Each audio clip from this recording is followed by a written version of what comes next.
প্রথমবারের মতো বাবা মা হতে চলেছেন দীপিকা পাডুকোন ও রণবীর সিং। এই তারকা দম্পতির ঘরে চলতি মাসেই নতুন অতিথি আসার কথা। দীপিকা কবে মা হতে যাচ্ছেন এটা নিয়ে ভক্ত অনুসারীদের কল্পনার শেষ নেই। তাই তো সন্তান আসার আগ মুহূর্তেই দীপিকাকে আগলে রাখতে ব্যস্ত রণবীর। কয়েকদিন আগে দীপিকার সুস্পষ্ট বেবি বাম্প অবসান ঘটিয়ে দেয় সকল জল্পনার। এবার তাদের অনুরাগীরা নিশ্চিত নিজের গর্ভেই সন্তান ধারণ করছেন দীপিকা। সব গুঞ্জনের শেষ টেনে শেষ মুহূর্তের ছবি প্রকাশ করেছেন এই অভিনেত্রী।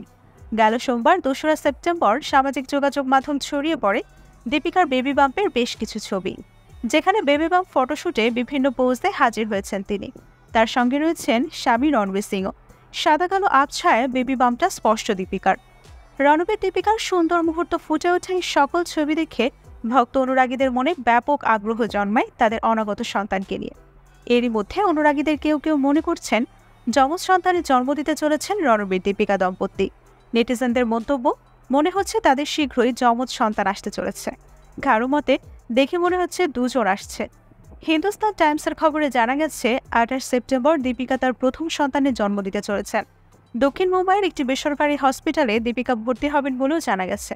বেশ কিছুদিন আগের এক সাক্ষাৎকারে দীপিকা পাডুকোন জানিয়েছিলেন তিনি সুখী সংসারের জন্য প্রয়োজনে অভিনয়ও ছাড়তে পারেন। তাই মা হওয়ার পর প্রয়োজনে অভিনয় ছাড়ার কথাও ভাবতে পারেন বলে জানিয়েছেন তিনি।